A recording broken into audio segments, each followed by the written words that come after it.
Greetings. This is Atma Boda. We got a special guest today. His name is Seth, and he's had some interesting experiences and insights when it comes to spiritual philosophy that we're going to get into. Today is February 26th, and we are beginning now. Greetings, Seth. Hello, Atma. How you doing? I'm doing great. So, if you don't mind, if you could just tell us a little bit about yourself. All right. Well, I will start by saying it in this way. This incarnation, I consider this to be just an average life. Nothing big. Um, wasn't born in wealth or, you know, anything like that. It's just you can consider me a normal person. Well, whatever normal is, I don't actually know what that is, but um, like I don't consider myself to be a master. I don't consider myself ascended. I've just had experiences like anyone else, and just happened upon this knowledge without seeking it, to be honest. I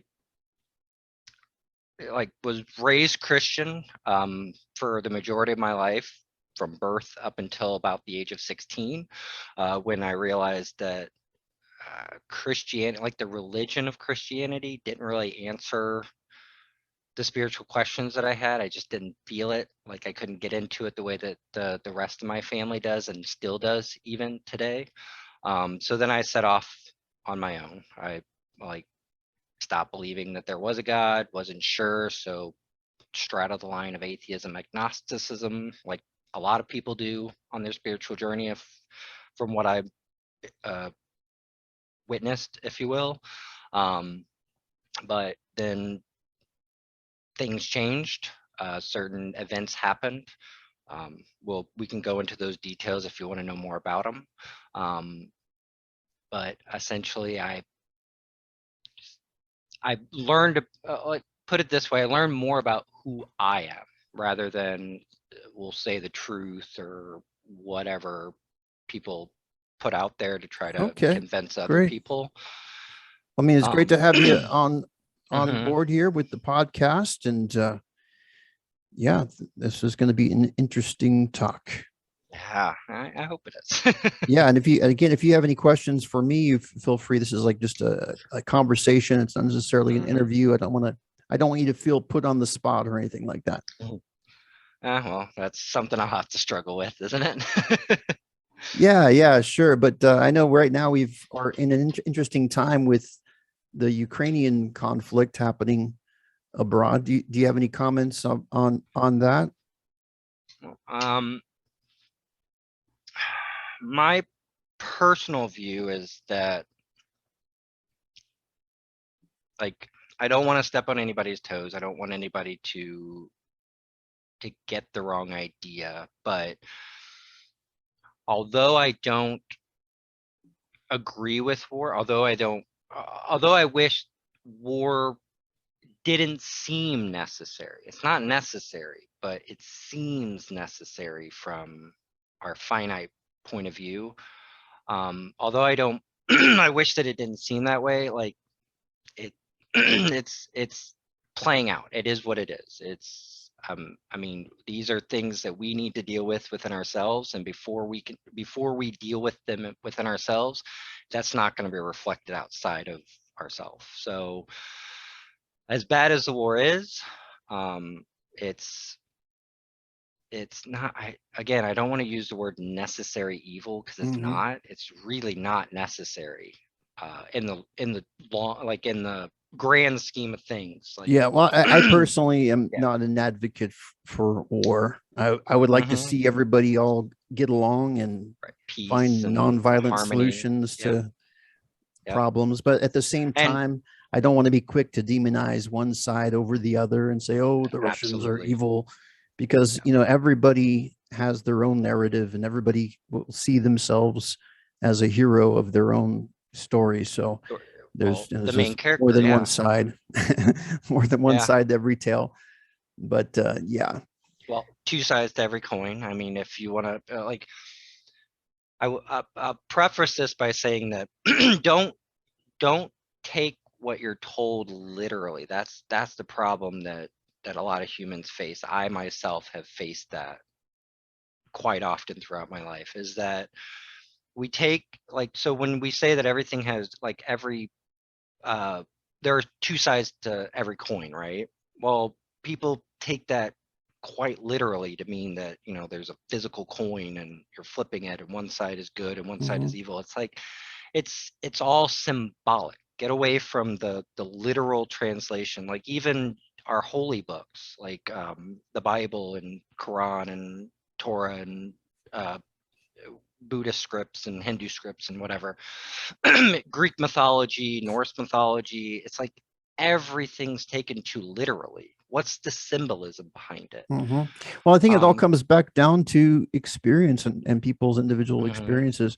And speaking of experience, do you have anything you want to share with regards to maybe your first spiritual experiences, or when you first discovered that, hey, maybe I shouldn't be an atheist? Maybe there is something more to this that I didn't know before. Well, I also want to preference this with drug use. I know that a lot of people have different conflicting opinions on drugs.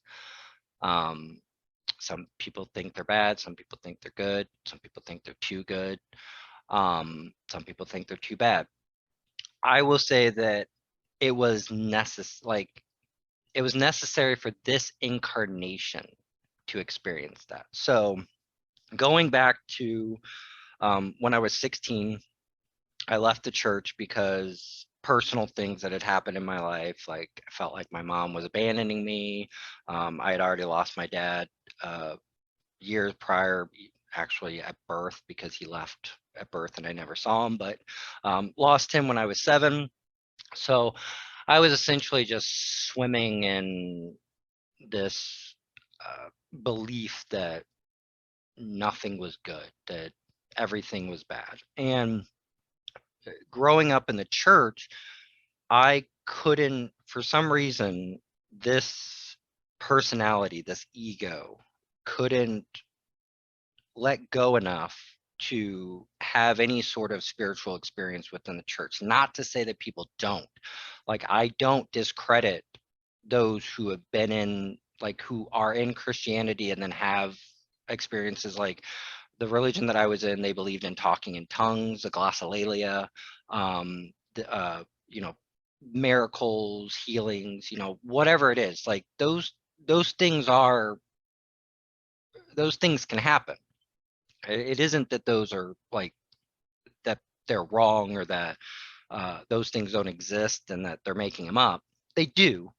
It's just that I couldn't let myself, like, ride that wave, if you will. I was always resisting the stream of it all. So once everything hit ahead, at about 16, I left the church. I went into my agnostic atheism point of view, and I struggled with that for many years, where I would go back and forth between there is no God, well, maybe there is a God, but I just don't know. There is no God, back and forth, back and forth.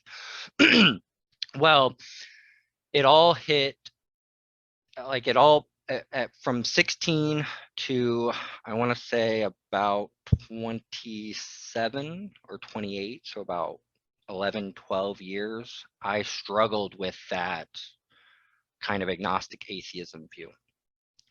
Well, in doing that, I had accumulated this negative energy within myself because I couldn't let go. So it manifested in this, uh, physically, it manifested in uh, a pain within my stomach area, like right below my ribs.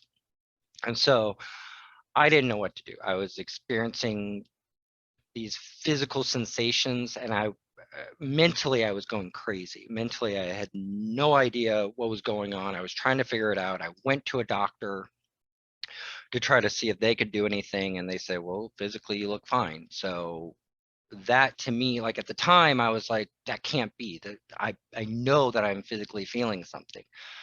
It But was at this before or after you started? It sounds like you were experimenting with drugs at some point. Is that correct? Yes. So this is before this is before I got serious with taking substances. So before I would dabble in it, like I had done weed as a teenager. Like I didn't really feel anything. Like it wasn't any sort of experience to write home about. I had a teenager experiences that I would tell other people, like, oh, this happened or that happened, but nothing from a spiritual aspect. And then I had tried Molly once, and really that was the gateway into realizing that there's something more to reality. And for those who don't know, Molly is heroin, correct? No, Molly is MDMA. Oh, It is MDMA. a See, you form of see how ignorant I psychedelic. am Yeah. about this? Yeah, I yeah, don't know. that's fine. It's fine. So So Molly is just MDMA, yeah, Molly okay, is a form of MDMA. which is MDMA is ecstasy, a which is yes, ecstasy. yeah, it's Okay, which if you actually if you look into drugs, MDMA is basically a branch off of acid and mushrooms. It's okay, just basically a tweaking of the molecule so that it's slightly different than the LSD molecule or the psilocybin molecule and even DMT. So, and those are all relevant because whenever I say drug use, I do not mean heroin, crack, cocaine, PCP, angel dust. okay. So what do you mean by when you experimented with drugs? You just talk about When I, MDMA, LSD, shrooms, like that? well, my main ones are like MDMA isn't really a main one. It was just that it it was just the introduction into the possibility, like the possibilities that psychedelics can give me. Because from my perspective, I was so like I was so closed off. I was so tight within myself. Like the way that I described it to my girlfriend at the time was that I felt like a black hole, and that I was just consuming things to try to satiate this feeling of being a black hole. Nothing nothing fixed that. Doesn't mean it doesn't matter if it was sex, video games, nicotine, like Mhm. alcohol, even So like so what so even what so what did fill that hole then? I mean, eventually it was me. Like I am the one that's filling that own hole. Like what it was is that I had gotten so like I had given into the illusion of separation so much that I was missing like I wasn't missing it, but I was overlooking a huge aspect of myself. And part of that is because I believed myself to be this character. I believed myself to be this incarnation. And like, you know, along with those thoughts of like trying to fill the void, you also have the fear of death. Like, what happens after this? Like, is this the end? Because a lot of people believe that, we just die and that's it. Like, we are no more. When in fact, we are greater than this incarnation. Yes, this incarnation will die. Like this Mhm. version of me will die. Like I will no longer be Seth. I will no I, longer I I be like to use the word like biological self, and then you also maybe have an extra biological self. You can look at it from that perspective. Like there's our, what we have in our physical body, our material body, and then there's something that transcends the material and the physical. well, see, and like for me, I wouldn't call that other self biological in any way because I mean, depending on how you define biological, Well, I mean, like for um, example, our bodies have blood and mhm, cells and DNA, and it's measurable by scientific testing and mhm, microscopes and mhm. The medical physical, yeah. procedures and so forth, right? So when you go in for a surgery, it's not your soul that's going to be perform surgery on, right? It's your physical body. No, yeah, yeah. Yeah. hmm So, okay, I'm sorry, where was I? So yeah, we're more than that. We're more than just our bodies. Yes, yeah. And oh, so yeah, so that like that's why like that's the reason why I was suffering in a way. Like if you want to label it suffering, you can. I mean, I've come to realize that suffering doesn't exist outside of our minds. Like as much as what's going on in the world, like the war with Ukraine and Russia, yes, there's seeming suffering there, and there will be, because people will perceive it as suffering. Okay. And not to take away from that, not to say that, what they're experiencing is good as far as like in the moment, because obviously it sucks, and yeah, I don't wish that upon anyone. Well, I was Um, impressed with some of your writing that you posted some comments on Reddit. I thought that mhm, you were coming from a pretty enlightened perspective. And I don't say that often mhm. about comments that I'm engaging with on Reddit. A lot of times people are Oh, kind of missing the bigger picture. mhm. But Sinning in a way. Yeah. but you seem to have a more, Well, correct perspective than many of those that I've encountered. And I appreciate that. And well, so it means to me that there's some hope there. Life is not just about suffering, right? nope, nope. And that's why I don't ascribe to Buddhism, because Buddhism basically is just saying that life is suffering. Yeah, life can be suffering. That's just one possibility. And Buddhists, for some reason, decided to latch on to that possibility and say that life is suffering. It can be, sure, Mhm. but it can also be beautiful. It can also And be I think a wonderful. lot of it has been misinterpreted in the past. Like maybe when they said life is suffering, maybe what they really Well, mean is that right. the separation from the whole Yes. is Yes. suffering. Now I'm not I when I knock religions, I do not knock the the like the core of the religion. Like Buddha, I do not believe that that's what he meant when he said, like, if he was the one I that said agree. life is suffering and all that.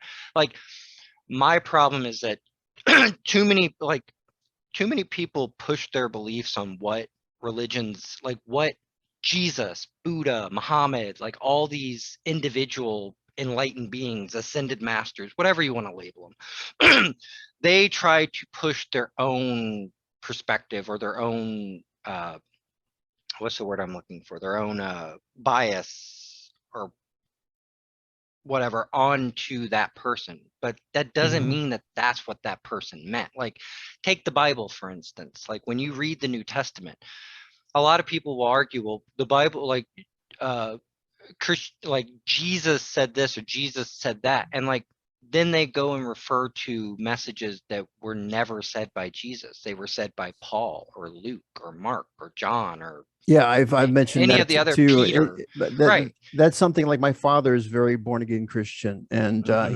he doesn't like it at all when I remind him that the New Testament is mostly written by Paul, which never actually even Right. met Jesus in the flesh.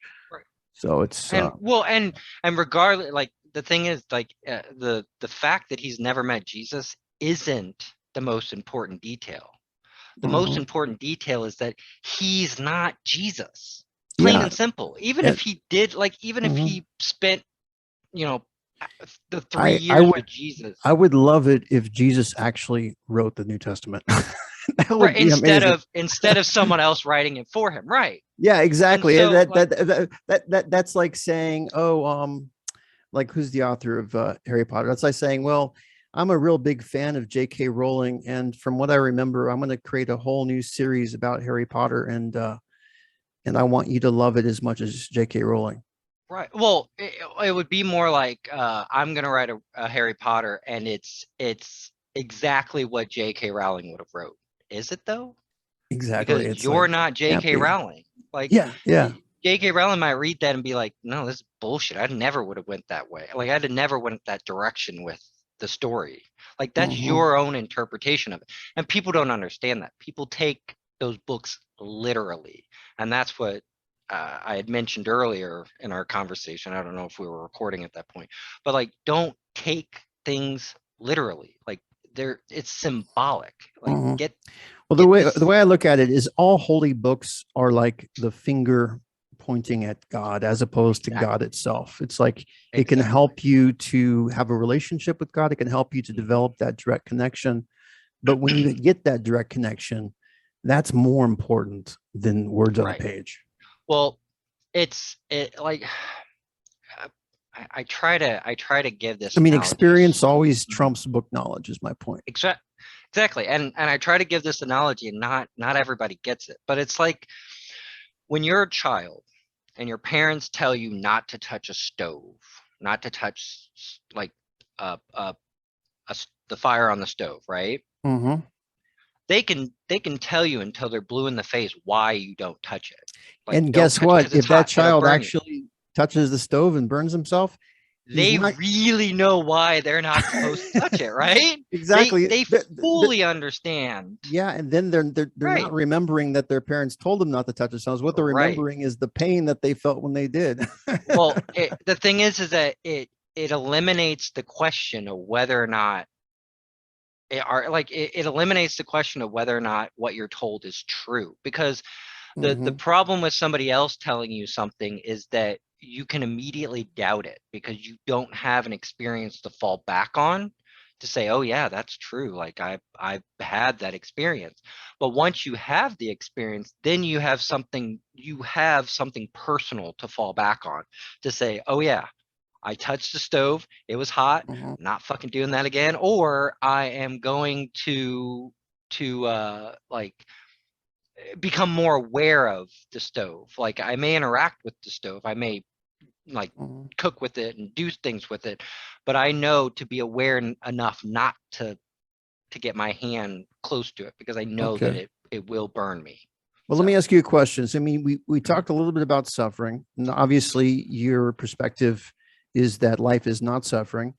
What caused you to change your perspective that life is not suffering? Is there any specific experience or something that you can relate So well, with?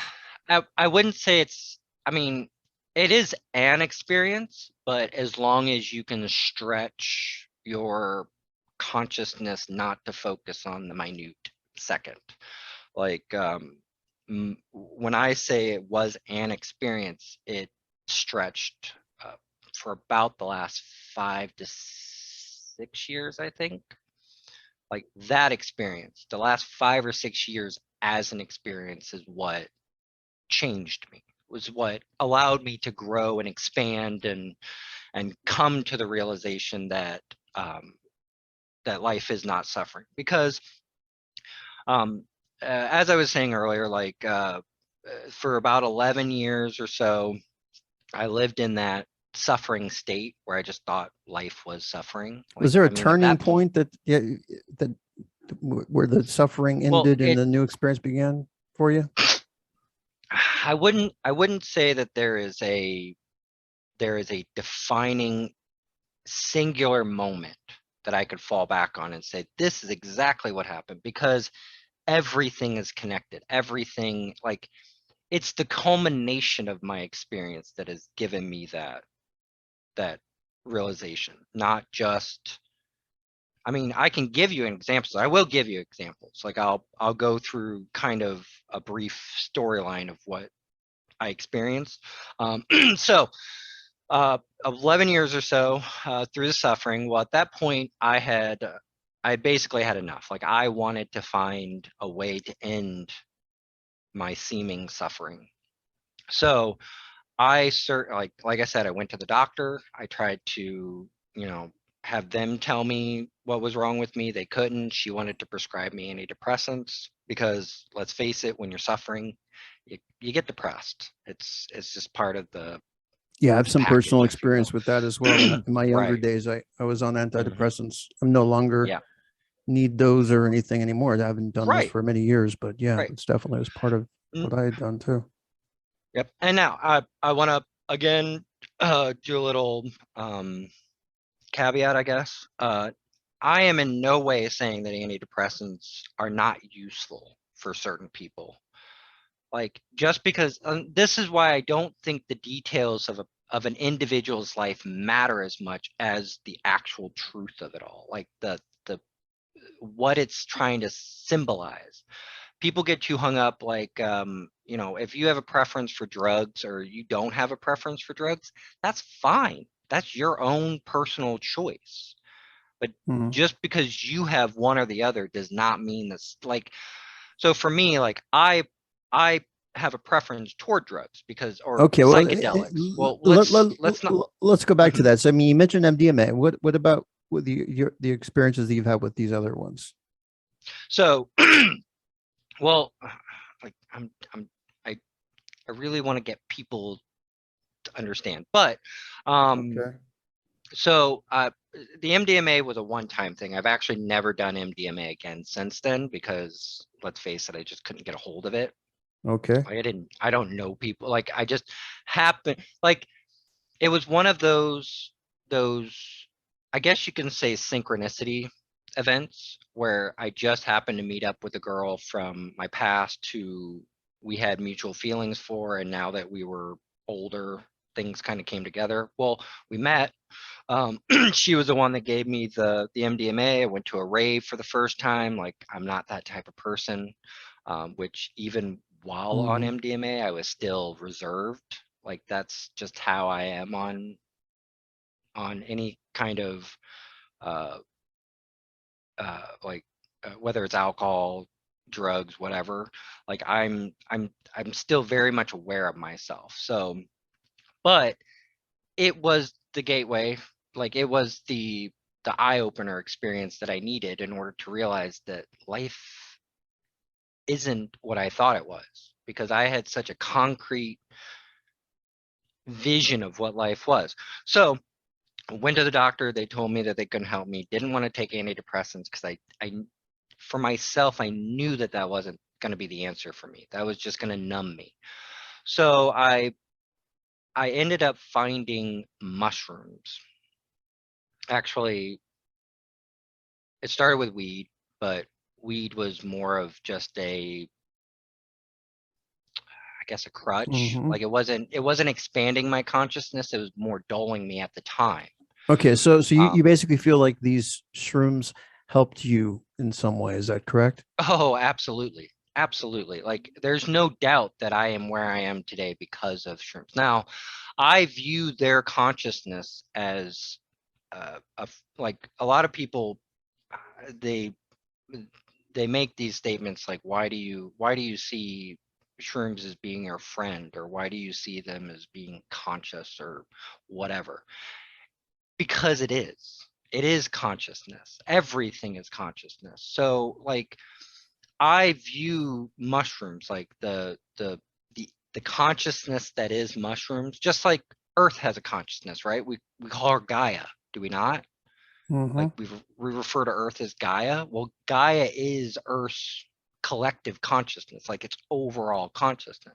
It may not be conscious in the form of humans, where she can stroll around the solar system however she wants. Like she's stuck in her little path of orbiting the sun and whatever, but she still has consciousness, and Hmm.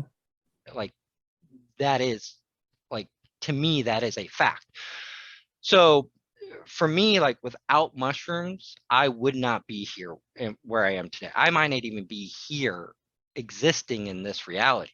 I Okay, like so I basically, pers what you're saying is that your experience with shrooms, it kind of opened the door to a certain level of consciousness where you felt connected to Gaia or to a greater it, unity that it you weren't aware of before.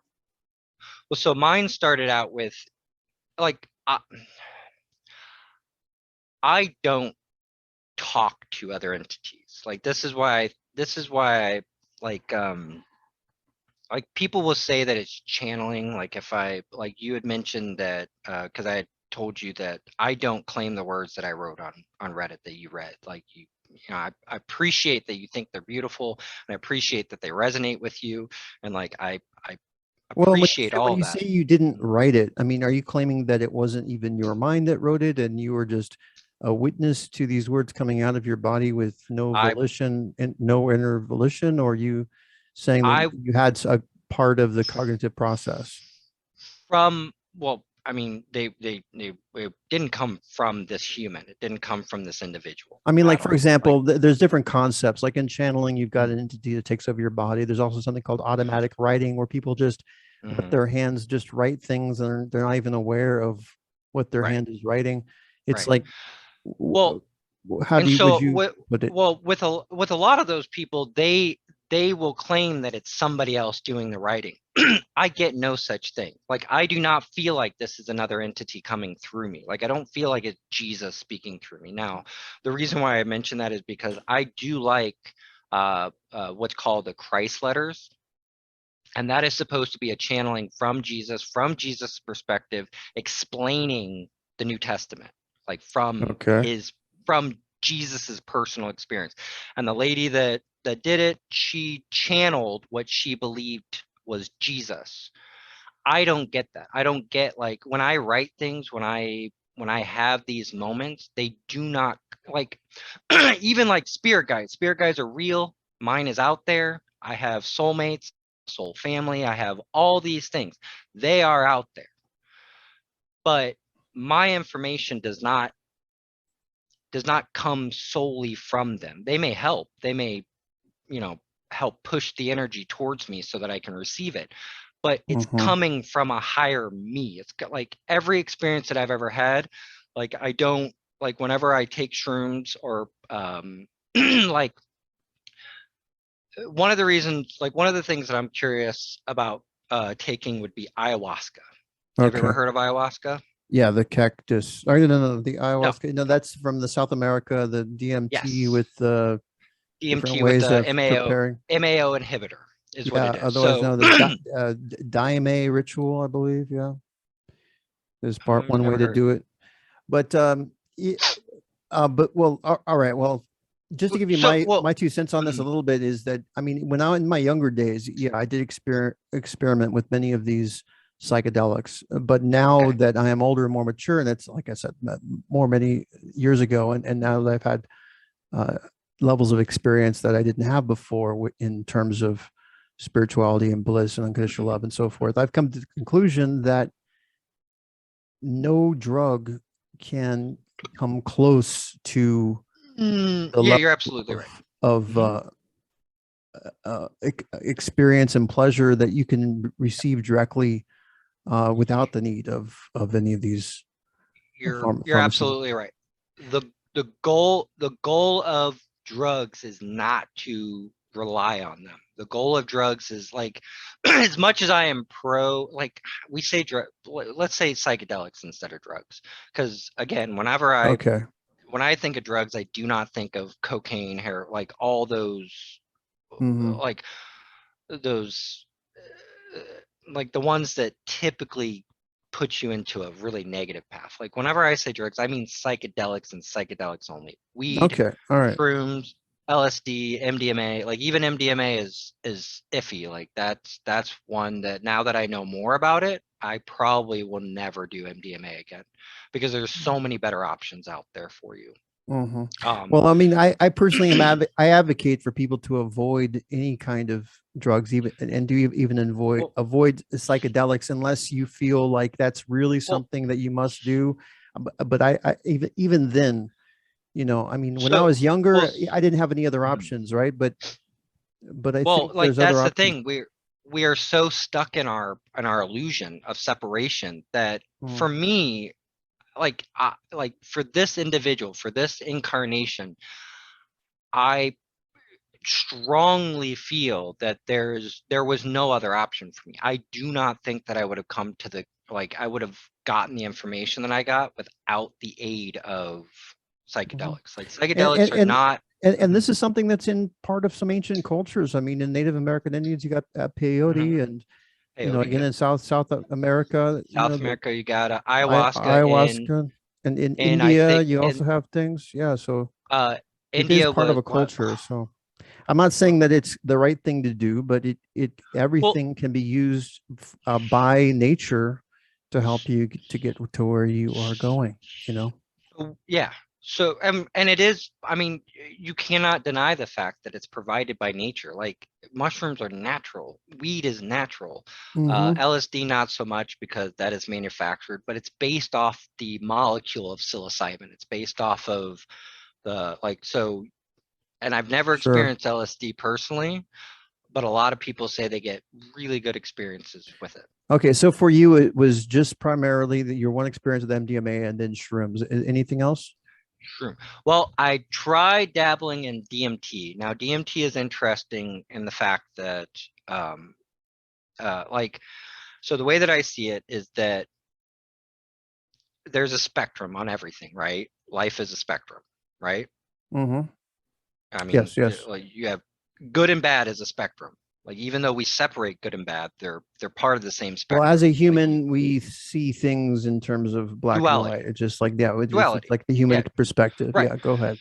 So, for me, I place psychedelics on a spectrum. Weed is basically the lowest end of the spectrum when just looking at the psychedelic spectrum, not in an overall spectrum, because obviously weed falls somewhere completely different on the overall spectrum. But on the psychedelic spectrum, weed for me is like the starting point. Is you get introduced to it, and then from there you can pile all the like you can set all the psychedelics in ascending order up to the very top. Ayahuasca is right next to the very top, but DMT is the top. Okay, so it And the sounds like you reason, had some kind of profound experience with that then. no, No? I have not. No, and that's the interesting part because as much as I've grown, DMT still scares the shit out of me. Like I don't know what you do with language. I don't know how your So did like you try it? languages. Yes. So Did I you feel tried. Well, afraid after you tried it? okay. So I tried to try it, and the thing with DMT is Were that you in order smoking to, it? yes. Okay. So the thing with DMT is that you have to do so much of it.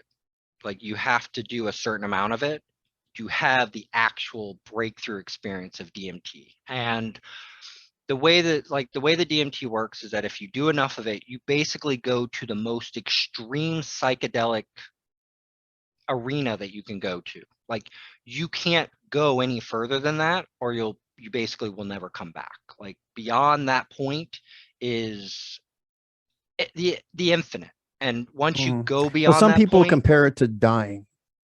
right? Yes. And Mhm. so, and I think that it gives you a very similar experience. I think that near-death experiences, and now they are different. Like a near-death experience is more natural, so you're gonna get like you're gonna have more of an understanding of what's going on, or at least you're not going to be as confused by it, in my opinion. Because from what I've read of NDEs, like when they come back, they basically know exactly what's going on. But with a DMT user, they don't necessarily have any idea what's going on because DMT is basically a cheat to get to that point. Mhm. Like we're And, not and actually. and that's what I look at drugs in general. It's kind of like it Mhm. gives you experiences earlier than you're necessarily supposed to naturally, but that you know, that's not to say that you're not going to Well, be able to feel that way naturally as you grow older anyway, through different experiences. right. For me, it's more like I see it as more of a teaser rather than being a negative. Like a lot of people think of it Mhm. as a negative. A lot of people Like like, watching a trailer for a movie instead of actually experiencing the movie. right. Like obviously the trailer isn't the movie. So I mean, in order to get the full experience of the movie, you have to go watch the movie. The trailer is only going to give you a summation of what's going on, but not really the full picture. That's what that's what psychedelics are. Psychedelics are a teaser into the possibilities of what you can achieve on your own. That's why that's why psychedelics are not a tool to be used for the rest of your life.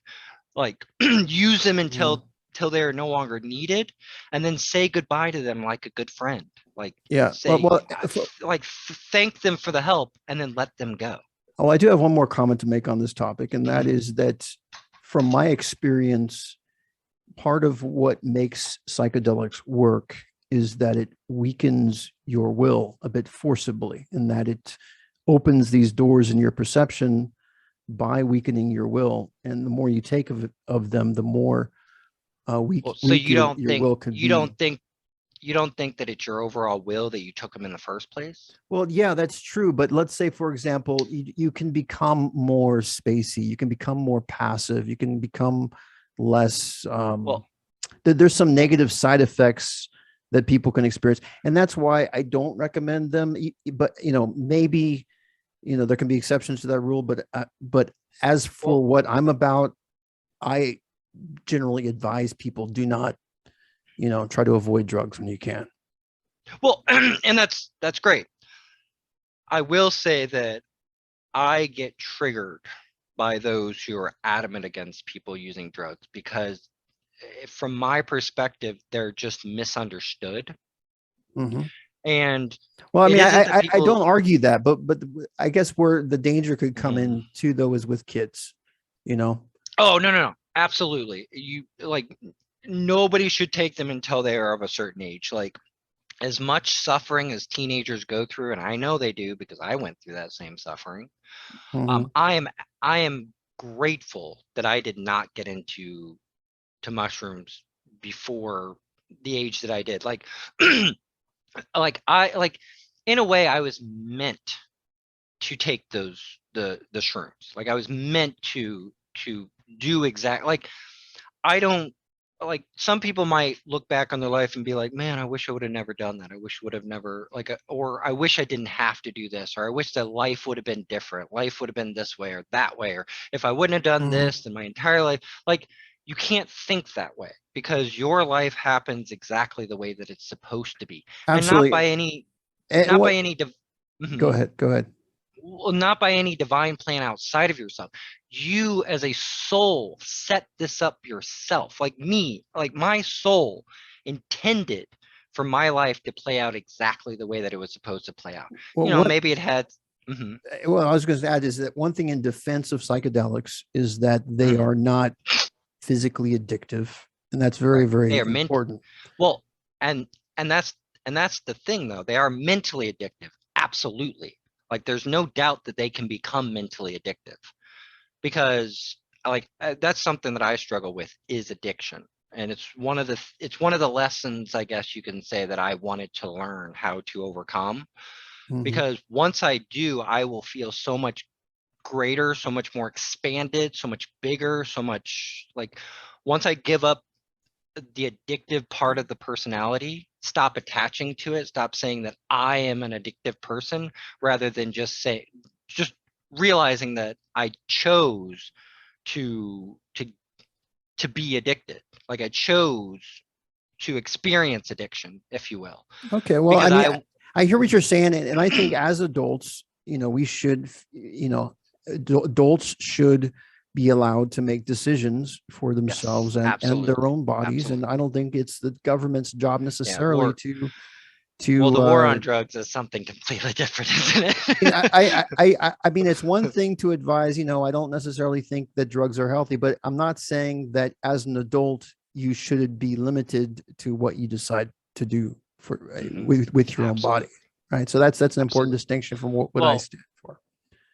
and even, like, I would even go so far as, a lot of people might not agree with this, but I would even go so far as to say that suicide is a personal choice. Yes, you shouldn't commit suicide, but if a person wants to do that, that's well within their rights to do that. Nobody else can tell them that they have to stay here.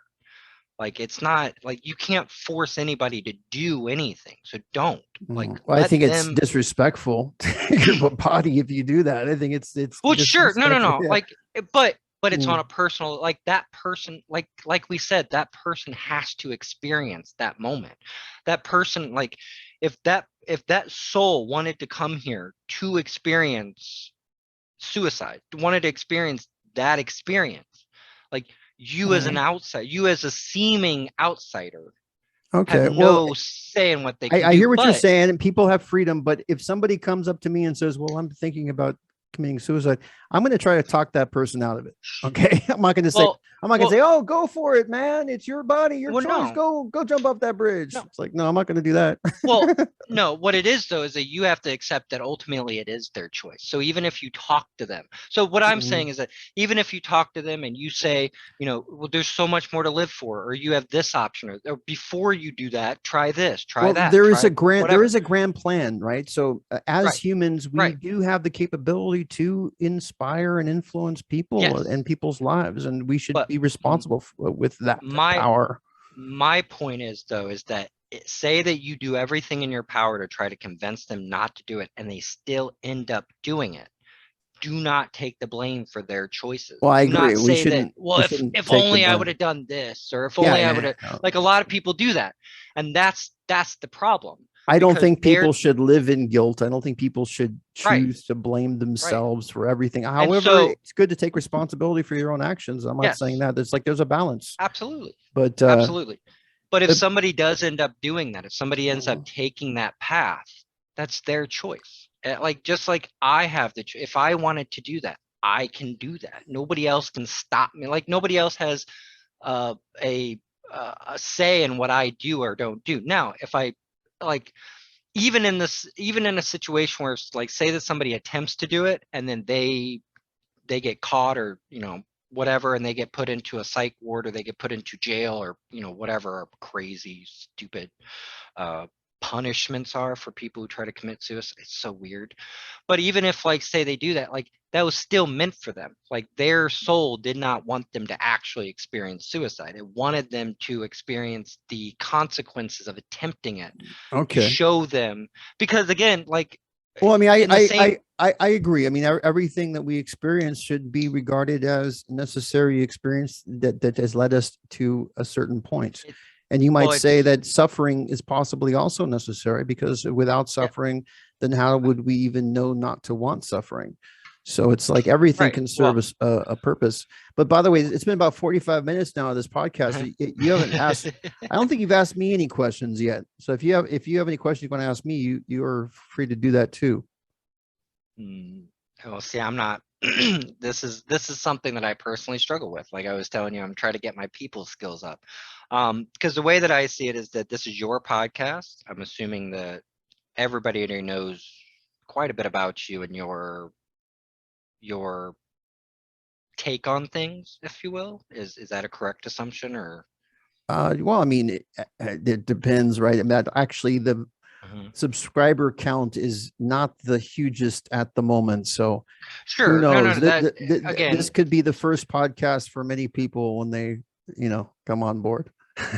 Sure, sure. So, But well, I mean, but it still stands to reason that if those people watch, like, they listen to this podcast, they really like you, they like your questions and whatnot, they're gonna go and watch or listen to your other stuff. okay, all right. Well, but So, I'm well, saying is, if now, you personally have yeah. any curiosity, I'm not asking you this Well, for my subscribers. I'm just, as you as an individual, if you have any, you know, curiosity about anything that I have an opinion upon, you're certainly free to ask as well, or if you want to my know me like more or anything like that. So, honestly, my biggest question is just, what are you most interested in talking about? Like, who are you, like, who do you see yourself as?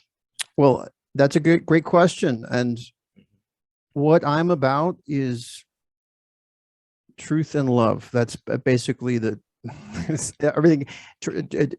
Love all, trust truth. That's what I'm about. Okay. To be Actually, more. I do have a Yeah. question. Um, Mm, expand upon the expand upon the idea that truth and love are separate. Like, okay. why do you see them as separate? Well, Why first do of all, you not? most of my life I did not regard them as separate. Okay, I assumed that, well, when I was in my younger days, just like most people, I was living out of my head. In fact, I didn't even know what love was. Right. And that was something I was working on. It's like I wanted to get more of a heart experience, to be able to open up my heart more, to kind of, not just be in my mind. And so at one point, I met a self proclaimed master. And within a few seconds of being in his presence, it's like he helped me open up my heart. I'm like, well, wow, this is a whole other Yeah. level of experience that I hadn't experienced before. And so, and for the longest time, I thought that the whole journey of life is about the journey between the mind and the heart. And if you were to measure that on a stick, it seems like a very relatively short journey, but it could take Oh your yeah. entire lifetime to cross over Well, from the mind many into the heart. lifetimes, actually. Many Yeah, lifetimes. yeah, Yeah. yeah. Yeah. But that all changed a couple years ago when I had this other experience of the crown opening and feeling this other experience that was not love. It was not love. It's like, wait Oh, a okay. second. I know what love is, and this is not love. I don't know what this is. Well, well, And then it wasn't until mhm. I contacted the original teacher that I was in contact A with. mentor, yeah. Yeah, and he said, "Oh, well, that's truth." And so I'm like, "Really? So this is what truth is?" Okay. And then So, and okay, go ahead. from that point onward, it was like my mind has been in this permanent state of inspirational bliss, of this connection with this one living truth. And at the same time, I can feel love in my heart. So it's like I have these two twin spheres of pleasure. And so now I recognize that, okay, love is great, the heart is great, but there's even something even more than that. And that's even at a higher frequency vibration than love is. Whereas love is in all living things and all animals and all plants and all humans. Rocks, The necessary fire, truth, earth. the experience of truth may not necessarily be experienced by Well, animals and love. And what maybe the experience of truth is something that's reserved for humans and certain intelligent consciousnesses. Well, you don't think that other consciousnesses have access to that truth? I mean, if truth is truth, if truth is the ultimate truth, shouldn't all consciousness, shouldn't all It all a matter beings of have access to perspective. that? You could say that all consciousnesses do have access to truth, but maybe they first have to incarnate as a human before that, or maybe if they first have to. So there's a trail of reincarnation. Maybe the insects become another animal species, with the bin become another animal species, and maybe that's a Hmm. whole wheel Expand and of grow, yeah. life that eventually Evolve. everybody has the opportunity, from the ants upwards, to be incarnate as humans and to experience the ultimate. But wouldn't everything embody truth regardless of whether or not they grasp it? I mean, Well, certainly, wouldn't it's like, for Mhm. example, um, we got billions of people on this planet, right? How many people Yeah. are really conscious of the fact that they're on a spinning globe that's hurtling through A the rock. vastness of space, right? It's Oh, like for spinning, yeah, it's spinning like, but rock. they're a part of it. They're a part of the earth. They're a part of the Yeah, earth yeah. gets vaulting through space and time. And but people usually have a very limited conception of Mhm. that full Oh yeah. experience. And so this experience is Well, available to everybody, but maybe not necessarily everybody's ready to receive it yet, or has prepared their mind to well, receive it, or maybe so their for mind isn't even capable of receiving it in well, this lifetime. my point though is that regardless of whether or not you're capable of receiving it, truth is truth. Truth will always be truth. So Absolutely. even if you don't see it and you don't get it, it's still there. I mean, like, just because you don't see the moon in the sky, like if there's clouds or whatever in the sky, and just because you can't see the moon doesn't mean the moon's not there. It's still there. It's truth. Like, that's the moon is Well, there, right? which brings me to another point, because a lot of people talk about life being a balance. And Hmm. the way I like looking at it is to say that life is not a balance. It's like the sun doesn't balance itself with night. It's the sun, to the sun, there is no night. And Right. so I believe that at the ultimate level of consciousness, you are shining embodiment of love and truth. And you are no longer subject to these ups and downs of life. Would you say that love is a truth? I would say love is an emanation of truth, just like the origin, or part of the spectrum of truth. So if you were to regard the center of the sun as being truth and the surface of the sun as being love, you could say, well, the love is part of truth. But the What? closer you get Well, in deeper into it, you're experiencing more the truth aspect, the purest aspect. And also too, localized in the body, we have the heart, and that's typically, from my experience, how we experience love. Whereas the crown, I don't really well, feel that love it's there. I don't feel the same kind of love there. To me, it's in a different experience. And yes, you can say, oh, they're both connected, but it's Mhm. more like they're connected just the same way that a rainbow is connected to, like, the different colors of the rainbow are still part of the rainbow, Mhm. but they're Yeah, different it's still light. experiences, It's just being refracted in a different way, yeah, or yeah, fractaled into different colors so that you can see more of the light. Like yeah. the whole spectrum is light itself, but then you're able to Mhm. actually expand the spectrum and see each aspect of the spectrum. Yeah. Yeah, and just like the human body's got 5 different senses, and you could say that all 5 senses connect into the brain, but still you can regard each sense as having a different purpose and it's practical, in daily But life.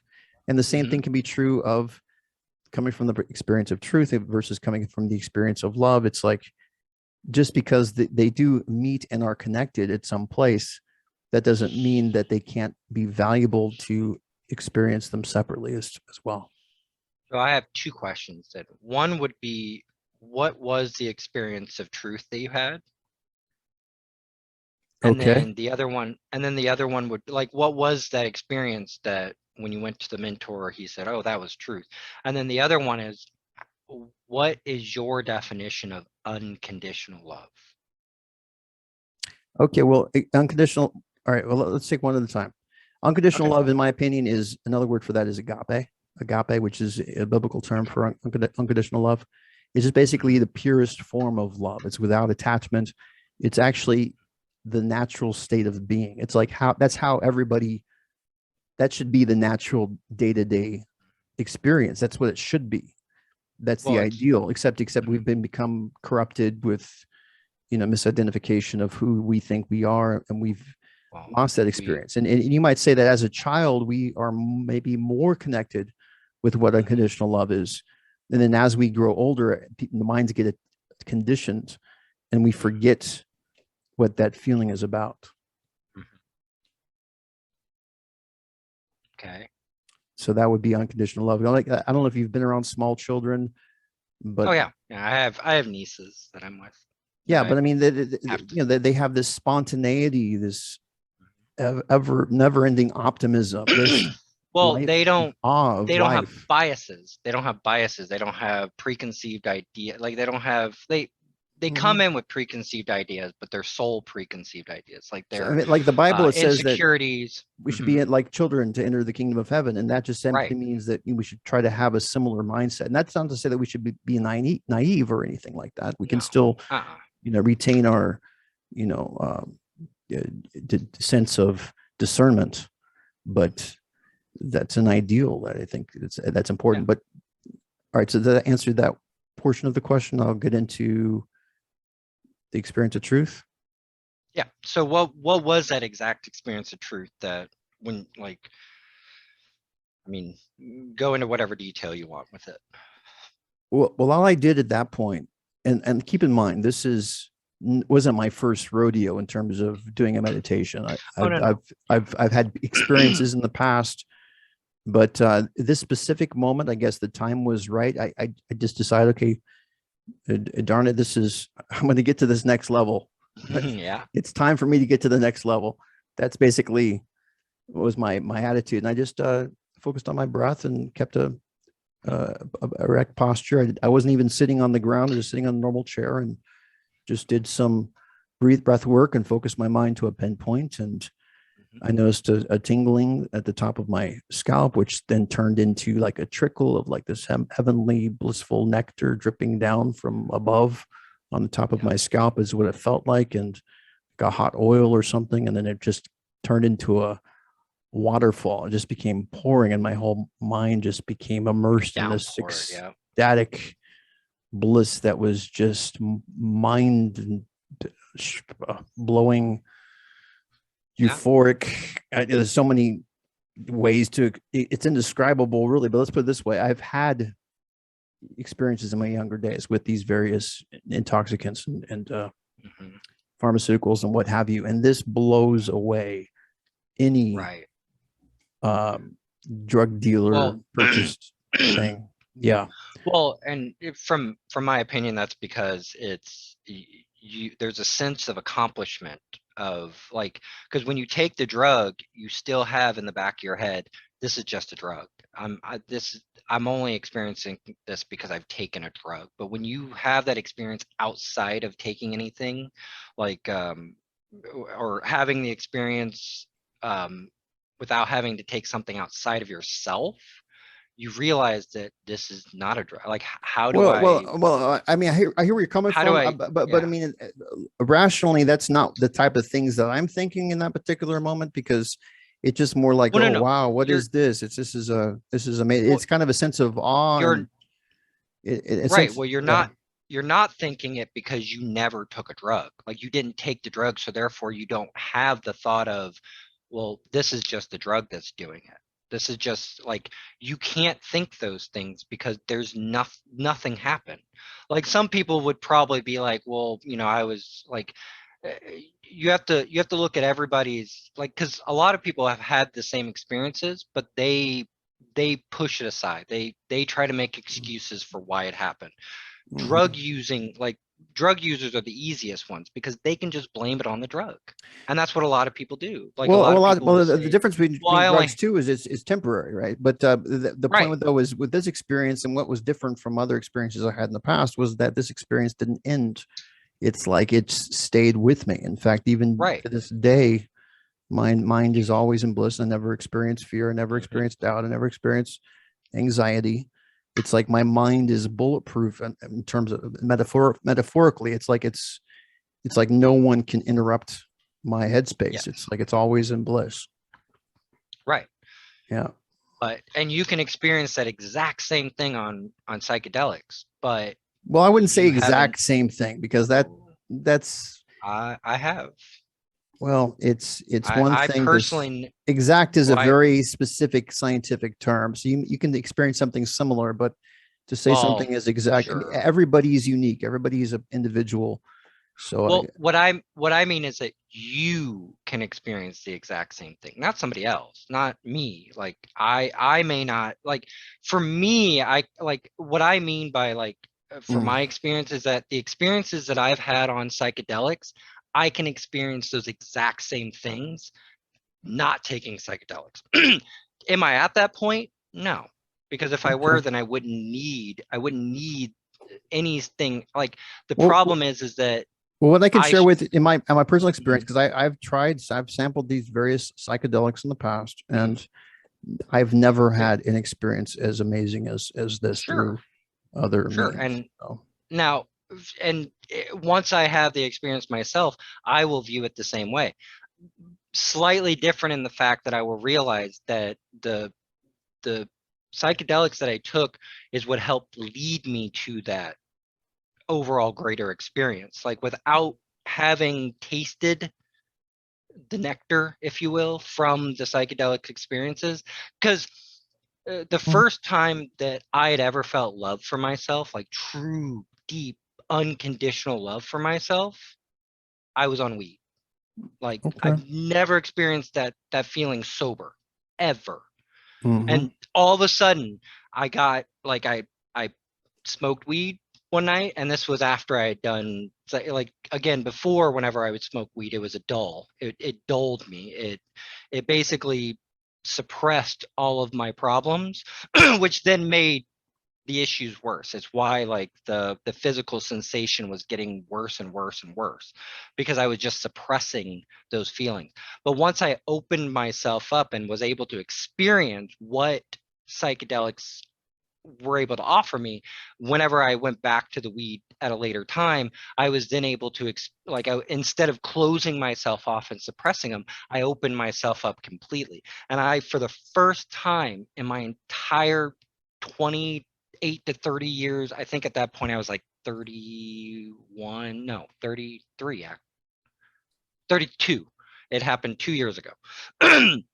So in the 32 years of my life, I had never felt love for myself. I had never loved myself. And then Hmm. all of a sudden, I get that experience. I get a taste of. Now, it went away because as soon as the weed wore off, I went back to my normal baseline state of existence. But I Sure. still had the experience to fall back on and be like, it's possible. Like, before that, I didn't think it was possible because I'd never had the experience. I didn't know what it meant to love yourself.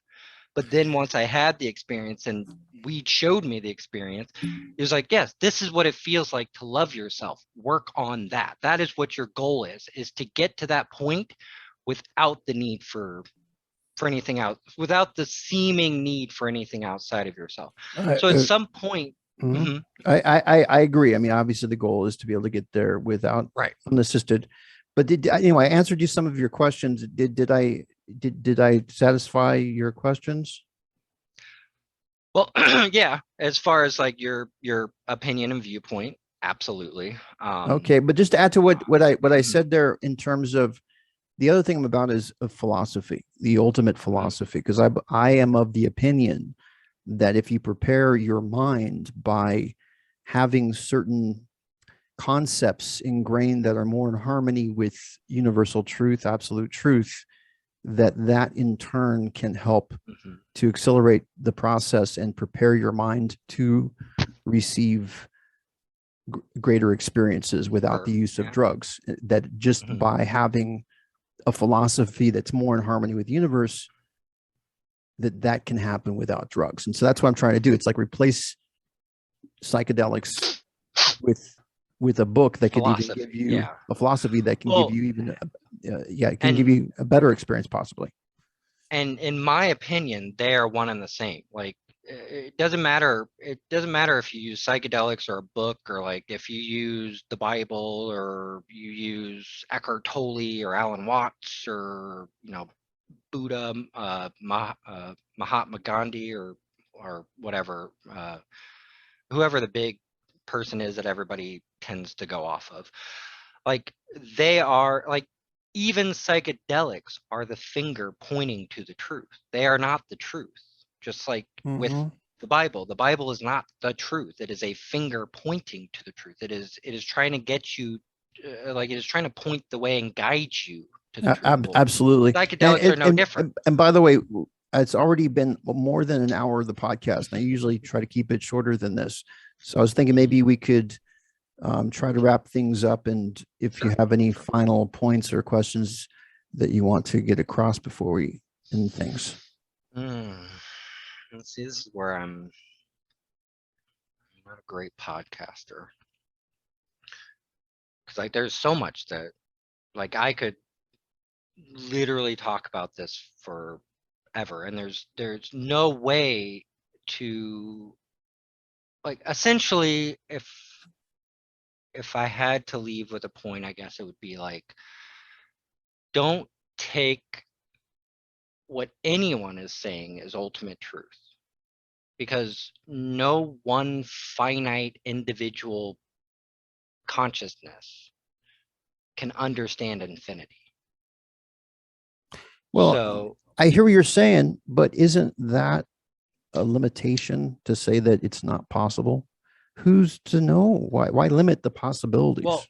no, what I'm saying is that, like, so if Christians, Muslims, Hindus, Buddhists, Taoists, uh, uh, I mean, indigenous people, Native Americans with their spiritual beliefs, Greeks with theirs, Rome stole theirs from Greece. Mhm. Like nobody's right. Everybody's right and nobody's right. Like Well, we're all I right would and agree we're all with you wrong. in that I would say that if you are not in a continuous state of enlightenment, then your mind is deluded.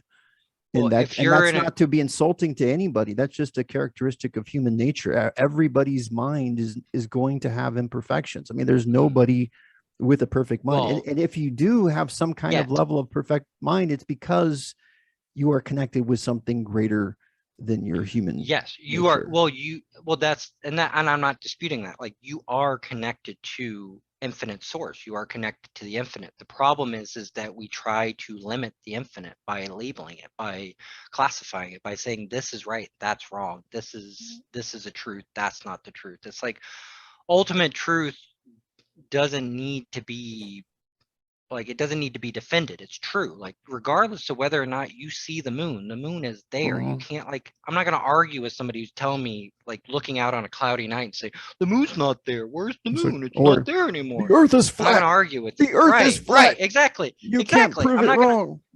I'm not gonna argue with you because like if you really like the only way that that person is gonna be convinced that the earth is not flat is if you send them up in a rocket so they can see the Earth from No, no, space no, no, and they no, can no. see that They're gonna say that you put them into some sort of simulation, and that wasn't a real that's their rocket. choice. That's their choice. Like, I mean, again, that's well, and that was my point. That was my point earlier. Like, Yeah. you can excuse away anything. Like in taking psychedelics, people do the same exact thing by saying that, well, I was just in a simulation created by the drugs. Like, it's not real. Like, none of that Mhm. was real. It was Yeah. just a simulation created by the drugs. Well, that's the same thing. Like, people, like, Mhm. no matter how much truth you reveal to them, if they're not ready, like, the truth is there regardless of whether or not Well, they're ready the to one receive thing it. I have to comment on though is Mhm. I'm never going to say that a psychedelic experience is always And it going to will. be true. All right. Because it Well, can also be a deception. It can. Well, it depends. Well, it depends on how you view it. So like the problem, Like, like let's say, as I for told, example, like you get a vision that someone is poisoning or is going to poison you in the future. sure, And you're convinced in the psychedelic experience that that is true. But then yeah, later on, it never happens that way. So then you sure. could say, okay, well, that was kind of like a false experience. Well, it may not happen in the way that you think it will. So like if you truly believe something's going to happen, it's gonna manifest in one way or another. Maybe not the way that you thought it would, Well, sure. It because also has to do with your personal belief. You could say that even right, without drugs, right? I mean, if somebody believes right, anything, right. it's going to Well, I happen. mean, just I mean, honestly, get on any of the spiritual like spirituality in general. Like, I love getting on there. It's how we connected. It's, I was answering your question on there. But I see, like, there's so many people on there that they just like, they'll say, oh, this person is sending negative energy toward me. This person wants to harm me in a certain way. This person wants to do this. This And person they wants to could do be that. right. They could And be it's like, right. well, they will be right because they believe it. Well, there is Like, something that's called empathy, though. There is. what do you mean? I mean, there's a whole subreddit dedicated to that called empath. Hmm. There's certain people Oh, that are no, no, more no. Like, sensitive to other sure, people's energy. So, sure. But nothing says that you have to give in to that energy. Like, yeah, I could feel negative energy coming off of somebody. Like, if somebody was truly like, say that I was just, sitting out in a crowd, and this, like, I found this person whom just gives off this, I mean, immense negative energy, like they want to hurt somebody. Like, or like, even if they wanted to hurt me, like, say that they were trying to direct that negative energy toward me, like you said, your energy cannot be influenced, right? Like, my mind, you are centered, right? there's a difference between my mind and my So heart. So it's like my heart can still feel if there's a mhm, toxic energy. I can still feel what somebody sure, else is feeling through my sure, heart, but my mind is still seated in the state of bliss. So it's like right. that's where there's a separation for me, So which is a you're practical less separation. well, you're less likely to be like, to give in to the fear of what their energy could do to you. But most people are afraid of that energy. Like, they literally believe that that person has some power over them, that they can be a roadblock for them. But in reality, they're their own roadblock. They're the ones creating the roadblock in the first place, because they're allowing that person's energy to interrupt them. But Which say, is a like, very good point, which brings back to mhm, having a shield of positivity, which in other words, you can build up kind of a skin of positivity that other people cannot penetrate. And you want to well, be you don't stronger even that you way. don't even need that, because again, that's closing yourself off. If you think that you have to keep other people's energy out of your awareness, No, it's you're not. just Well, closing. it's not only that, but it's about having an inner fortitude, Well, right? it's, yeah, in a way. But it's not to say that you should try to block that person's energy from getting into you. Feel that person's energy. Feel it. Just don't attach to it. Don't think that, like, Well, don't hold I on hear to what you're it. saying. I mean, basically, it's a argument about being an individual and what constitutes being an individual. It's like to be an individual, in my opinion, is to have the fortitude to be yourself in every situation, that you can be yourself in every Authentic. situation Yeah. and yet still be empathetic with others. So you can even Right. be in toxic situations, Right. but not let the toxic situations be able to overcome you completely. And you can Well, so like still be an competent in example, that situation. an example would be like, say that like you meet somebody and they just hate you for some reason. Like they just for some reason they do not like you for whatever reason. You have ultimately you have an infinite amount of choices, but we'll limit these down to two choices, you know, black and white dualities sort of thing. You can either do what most people do and attach yourself to that negativity, like say, why do they hate me? What can I do to try to make them like me? What did I do to make them hate me? Like, what are they going to do to me? Are they going to try to harm me? Are they going to hurt me? Are they going to do this? Are they going to do that? And you could just go down the rabbit hole, right? Mm-hmm. Or you can realize that this has nothing to do with me. This is all them. This is their perception. They don't know me. They don't know who I really. They're not seeing the real me, because if they Mm-hmm. saw the real me, then they'd have no reason to hate me. Well, that brings us Because to we another are. point, because that's a problem many people have, is that they Yep. do not Yep. identify themselves by who they really are, but they choose to Right. identify themselves by how other people They're view them. they're choosing the first option. They're choosing the option of letting other people's opinions dictate who they believe themselves to be. Exactly. And so in doing that, they create their own reality by believing what other people like. So if somebody else says that, oh, you're worthless, well, they believe themselves to be worthless. If somebody else says I'm worthless, I must be worthless. Well, that's just because they're giving into the energies of someone else. Acknowledge the fact that that person doesn't like you. Like, you don't need to shield yourself from it. You don't need to block yourself off from the energy. You acknowledge it and say, well, I mean, that's your problem, not my problem. Like, Mm-hmm. I've Oh, got no yeah. problem with myself. I love myself. And I'm that's worthy. what I am great. I am that's whatever. what's interesting about being an individual, Yeah. because on the one hand you can say, okay, we are all one, that Hmm. but if you take that to the extreme, you could say, well, because you feel this way, I must feel this way too, because we're Well, all you one. do. You do. And see, and that's the thing. Like, if you give in to the energy, that means that you still are holding on to the belief that that's who you believe yourself to be. But if you Mhm. don't, like, if doing the other path means that you know that you're like, all it is it's the universe. It, this is kind of a bad way to put it, but I mean, it's kind of the only way that I can put it. It's kind of the universe testing you, because essentially what will happen is you will say, okay, universe, I love myself. I am worthy. I am great. I am awesome. I am huge. I am much more than I thought myself to be. I love myself, all this other stuff. Well, then the universe is going to be like, well, let's put that to the test. Let's give you a reflection of that negative energy, the opposite of what you think you are. And let's really see how you handle this situation. Well, if you handle it in such a way that, well, oh God, this person hates me, I guess I am unworthy. Well, then you didn't really believe that you were worthy. Well, I But would if say you more were, than belief, though, because belief can be a trap. well, So it's like no, I belief mean, is belief. Like, well, whatever you believe stronger in is, well, stronger than belief is inspiration, in my opinion. It's like you have these different levels. well, You it's got knowing. thought, and then you It's have, knowing.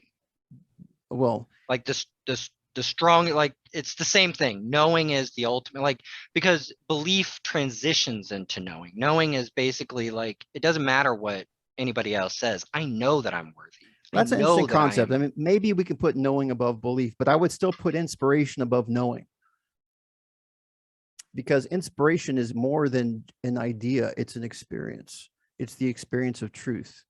So it's like an artist, for example, if he wants to create a masterpiece, he's not going to be able to do that if without inspiration. It's like the idea that, for the painting has to come from somewhere. Same thing Sure. with a poet or Sure. a musician or a writer, and But it's that spark of they would inspiration also that then creates this they would also manifestation. have to, yeah, they would also have to know that they're able to do it, because even if, like, say that I'm able to create a masterpiece, that does not mean that I will create another one. It does not mean that I like so actually, to give you to give an example, so like, say that there's an artist who creates this masterpiece, like it is the best work that people have seen for centuries, even, like say that, they're on par with Leonardo da Vinci and Michelangelo and all these great artists of the past, and I just can't think of any right now, but they create that. Well, they were inspired to create it, sure, but Mhm. if they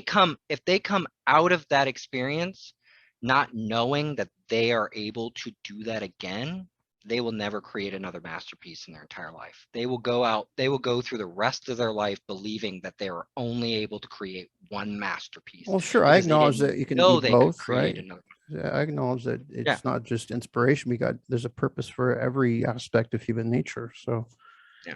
Well, yeah.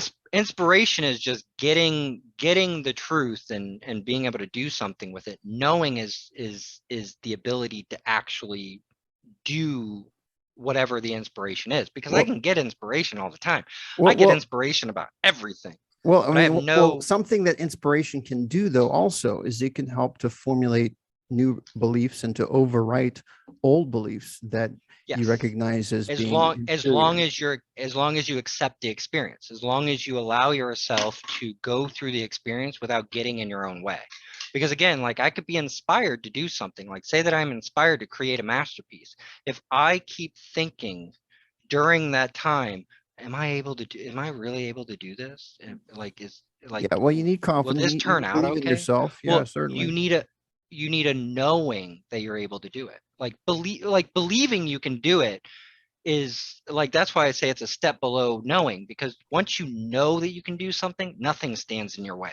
You have no roadblocks whatsoever. Yeah. Like if Well, I you get mean, an in a inspiration, sense, it's a semantic thing too, though, because it's yeah, people that defined belief in a different way. Like somebody can say, "Well, well, I believe I'm a man." It's like, and I also know I'm a right. man. Well, It's the same. and that's the thing. Like, and they in a sense they are a man. I mean, like I can say that, like, I know that I'm a man. Well, yeah, okay. Like in the moment, I am a man. Like it's truth. Like I am projecting myself to the outside world as being a man. I can change that at any time. Like if I wanted to, I could switch genders and say that, well, I know that I'm a female, because and there is truth to it, Mhm. because Certainly. everybody is both male and female. Now, So yes, now okay. the truth to it may not be something that's measurable by science or medicine, but yeah, you can Well, have that absolutely not. belief. Yeah. Yeah. Yeah. Well, but that's like why believing is important is because if you believe yourself to be a man, you will play out the experience of being a man, because that's what your belief is. But if you believe yourself to be a female, but you're in a man's body, well, you're going to struggle. You're going to have problems. And that's what's happening with the transgender movement. Like there's nothing wrong with it. Like, And when express it could yourself also however you be want. argued that maybe in the past life they were a woman and now they're a Oh, we man, were. and No, maybe absolutely. they're remembering their past life, and maybe so Exactly. it's true in a sense that Exactly. maybe they were a woman and they're not Yeah. accepting their new embodiment. That's also a Exactly. possibility. Yeah. Exactly. No, that's exactly what it is. Like as much as people want to say it's a possibility, it's like, I mean, to those who've not had the experience of past lives, who've not had the experience that you are more than this incarnation, you are more than this individual that you believe yourselves to be. Like your soul is a culmination of all of your past lives, like who you really are. So in doing that, like to those who have had that experience, they know that they're not male or female, that they are both male and female at the same time, being neither male and And female. some people then say, "Oh, well, I'm non-binary because of that," and I guess Right. that's okay for Exactly. them too. But the point Exactly. is that instead of getting stuck on gender, it's better just to say, "Okay, well, maybe we're more than even being a man or a woman. Maybe there's something more than that even." Oh yeah, we are. Like Yeah. male and female is just the manifestation of this reality and duality, because male and female is dualistic. It is Mhm. it's a spectrum, and you have male on one side and female on the other side. You have So, so, masculine on one side, you have so feminine on the other so side. I would argue that those that are really stuck on this gender identification and stuck Mhm. on, identifying as a different gender, etc., they're still only They're emphasizing a denying superficial right. aspect of themselves. Well, they're denying the other aspect of themselves. They're denying the opposite aspect. So like when somebody says that I'm female, or like if say that I'm a male and I say, well, I'm female, so I'm going to change my outward appearance to reflect that, I am essentially denying my masculinity. I'm denying the fact that I also have masculinity.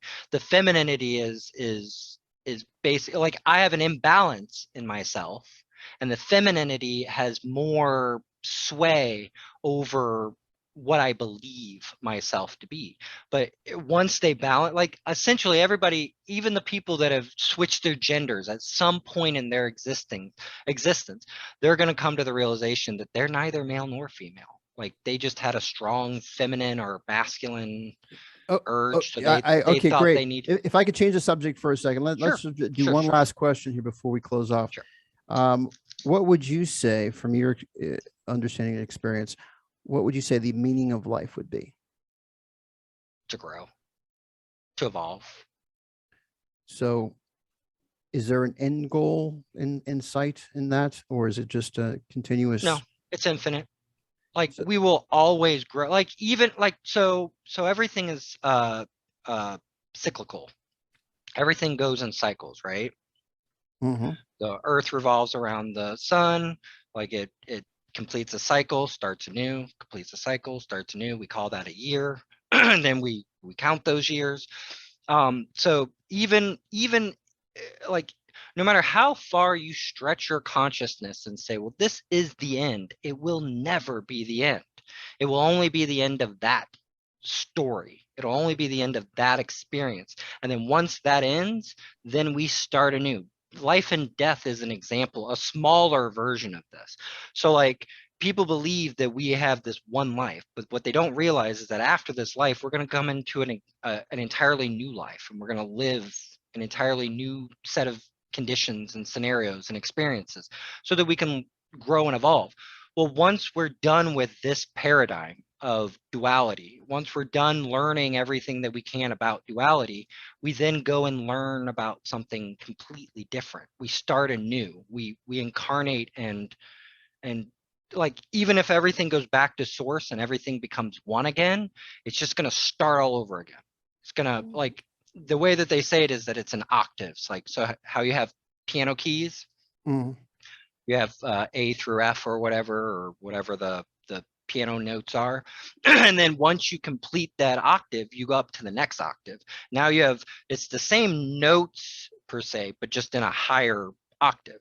That's essentially Okay. what existence will be. If I can add to So, that, because I have a slightly different twist to this, I would suggest that humans have the ability to experience all of these octaves, the low up until the high.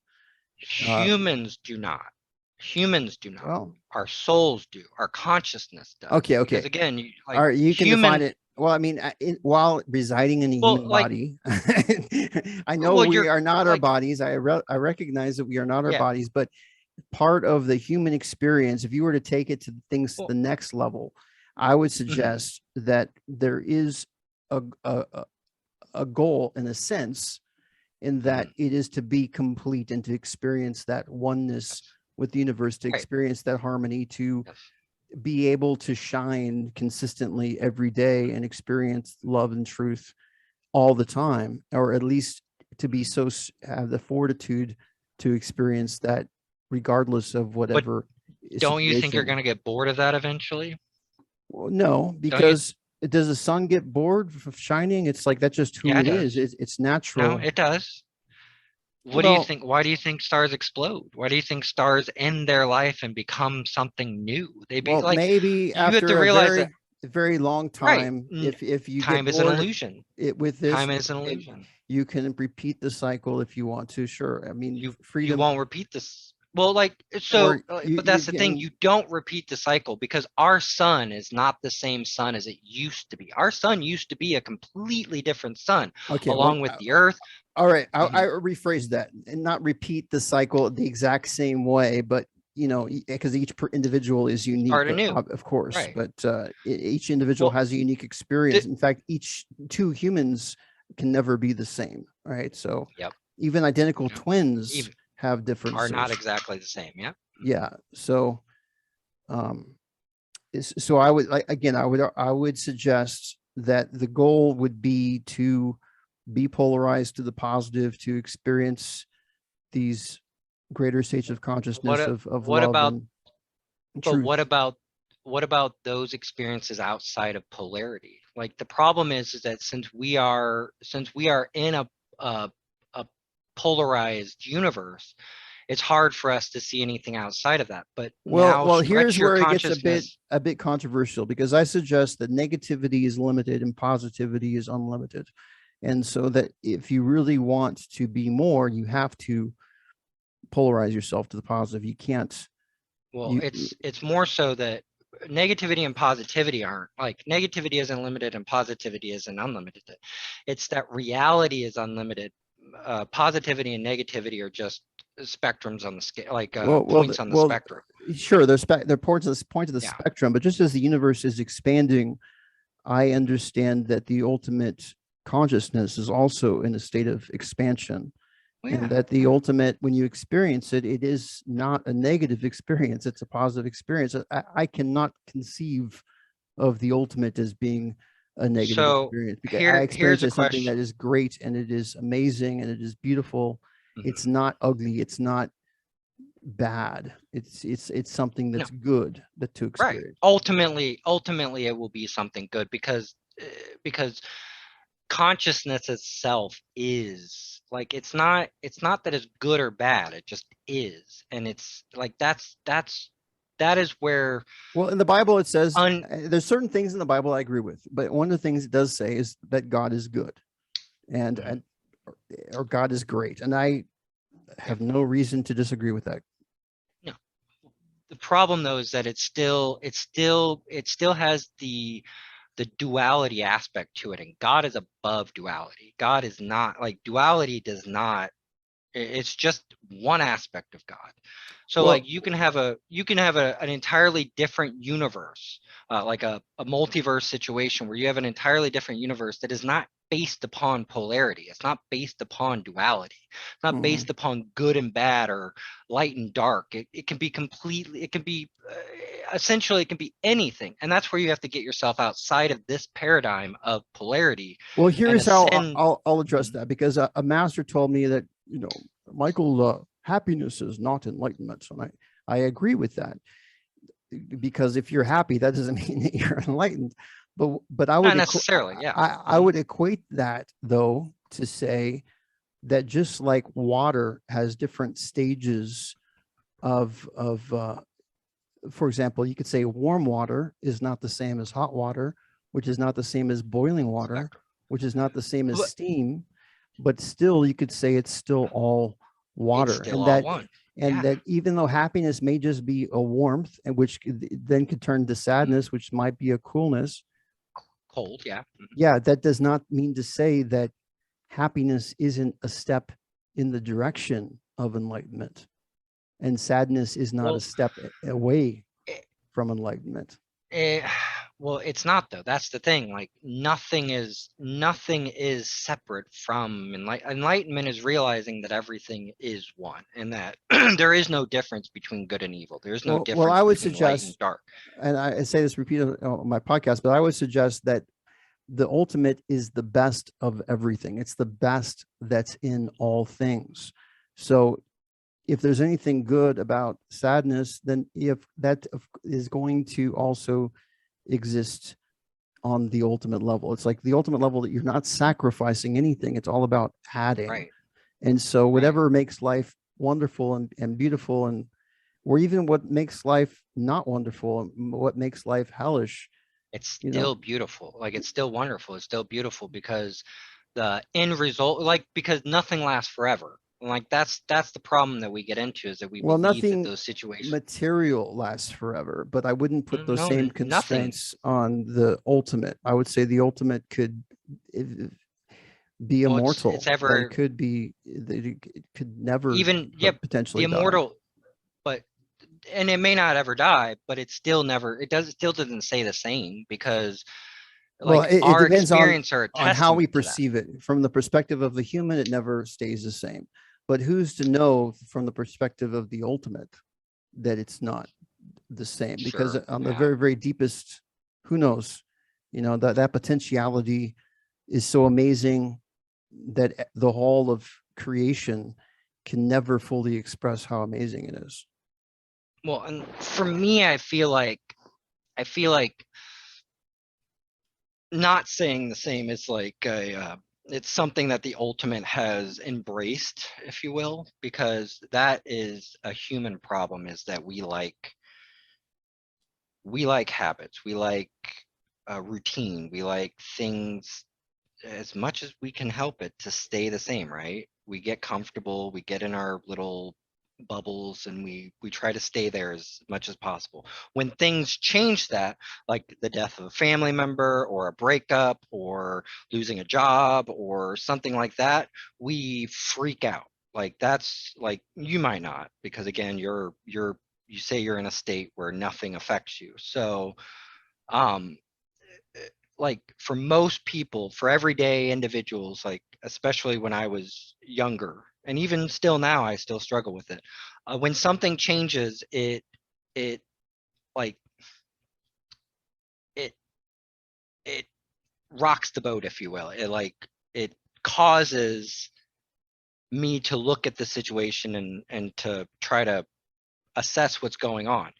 Most of the time we resist that change, because when you lose a job, you're like, oh well, how am I going to get another job now? I don't have any money.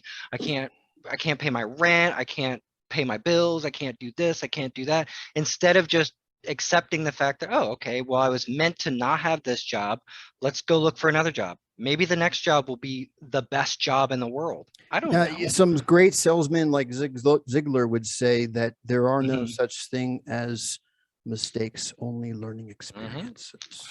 Right. And that is my point. Like the goal of everything is to learn, to grow, evolve, to expand, to change, because we are ever changing creatures. Like Mhm. And that's inherently a positive attitude. That's mhm, inherently an yeah, optimistic attitude. It's looking at the yeah. glass as half Well, full instead of half it empty. I mean, it's even more than that. It's just looking at reality. Reality is ever changing. Like nothing stays the same. I mean, even this entire universe is based off the principle that nothing stays the same. Because what in this universe can you say has never changed?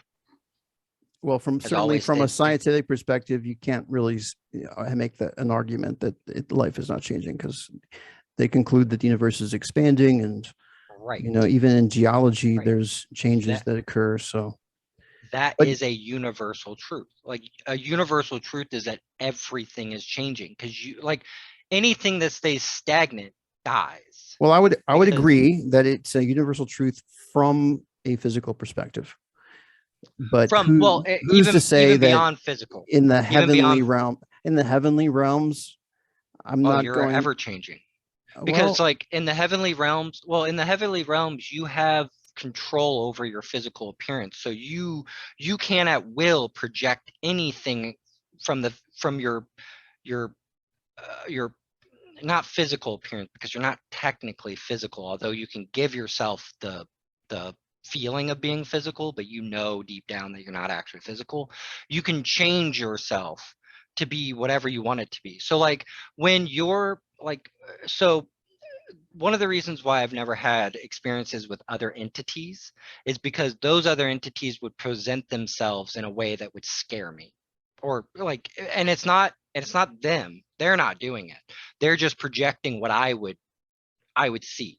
Like they're just showing me what I am projecting to them, what I think they are. So mhm. I've had one experience where I have met another entity that was conscious of the interaction outside of, like, you know how dream space, all the entities within your dream are basically the dream, like they're playing out whatever the dream scenario is.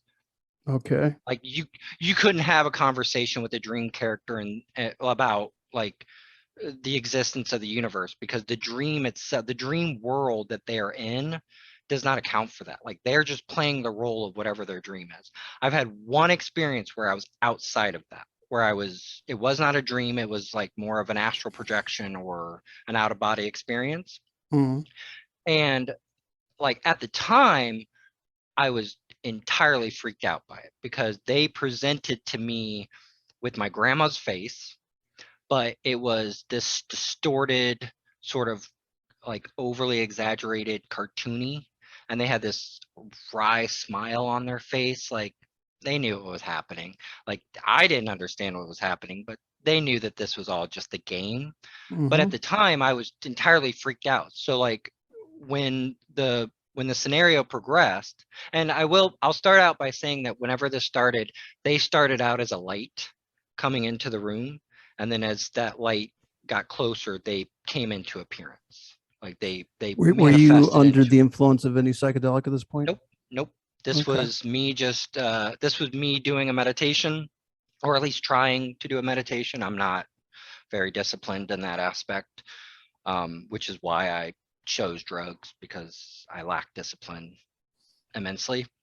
Mm. Um, but they like, so when they presented to me, like I didn't understand what was going on. Like during the entire thing, I'm like, what? Why? Like, why do they look like my grandma? Like this is not my grandma, because there's like this isn't what I know my grandma looks like. So like I was confused about the whole thing, and then at the end of it, like right before I like shook myself from the experience, they had said, take off all your clothes. I want to see you naked. Well, from a human perspective, we're kind of big on not showing nudity, right? Like we have a problem with showing our physical selves So, to people. so what did you do? Yeah. So that's when I woke up, because I got scared, because that human aspect of me was like, I'm not getting naked. I'm not gonna bare myself to For like, grandma. but right. But essentially what it was that they were wanting me to bare my soul to them. They were wanting me to symbolically get naked so that I can bare my soul to them, so that they can see the real me, not the me that I think that I am, not this physical body, not this person, not this whatever. At the time, I didn't know that though. I was just freaked out. But upon reflecting on it, I realized that that was either my guide, a soulmate, like a soul family member that was coming through to help me in that moment, to like, give me the experience that I needed to grow from it. But at the time, I just thought that it was, I could have thought it was anything, an evil entity coming to, take advantage of me or whatever. But it was just one of those soul members project, like that's not what they really look like. That's not what they think they look like. That's what I thought they look like. Mhm. And this is why it's important to have a sense of fortitude and inner strength, so Yeah, that you can right. be strong enough Foundation. to Hmm. withstand Hmm. experiences like this without fear. Right, right. And so, but I needed to go through that. Like I needed to address that fear. And that's what I've been doing. Like even talking to you is acknowledging a fear that I have. Like the entire week, I like one of the reasons why I chose, because we talked on a Monday or Tuesday, right? Okay. Like you'd asked me to do this on a Monday or Tuesday. Now, most of it was because 12 o'clock the weekend was the best time to do this, like at least my time. But the other reason was because I wanted to give myself time to come into this, because before this, I will admit, like I've been smoking weed, but I haven't had weed for like the last 24 hours. So right now I am sober. Okay. Typically, I would want to do this while I was high, because I have this belief, and me saying this is me acknowledging that this exists. Me not basically trying to, oh no, I don't do that. I'd never do that. No, I'm acknowledging the fact that like I have conditioned myself to become reliant on outside sources to achieve what you're talking about. But I know that the goal eventually, at some point in my journey, psychedelics will no longer be needed. Weed will no longer be a thing. Shrooms will no longer be a thing. Like I won't, like if I ever do any of those, it'll only be for the experience itself. Like one of the reasons why I want to take ayahuasca is not to have like a eye-opening experiences. It's literally just to talk to Mother Ayahuasca, because everybody who takes ayahuasca says that there's some feminine entity called Mhm. Mother Ayahuasca, and I want that experience. I want to interact with what is known as Mother Ayahuasca, the Well, entity that is Mother Ayahuasca. well, just so you know, that's a form of DMT, except you're not smoking it, you're drinking it, and the Right, it's experience lasts orally. longer. Yeah. Right. But with DMT, like with ayahuasca, with taking it orally, you are able to gradually get to the point that you would get if you were to smoke DMT. DMT sends you straight there. You have no choice. Like you Mhm. go to the end of the line. Like it's essentially like you have two options. You can have the scenic route, or you can have the direct path, like the direct, Yeah, like and also it lasts take you to very the long, destination. short on you know, Exactly. yeah. So Even though, well, even though during the experience it may seem like it lasts an eternity, mm, because time is an illusion. Like it doesn't matter if the actual drug in the physical world only lasts 10 minutes, which is typically like I think 5 to 10 minutes.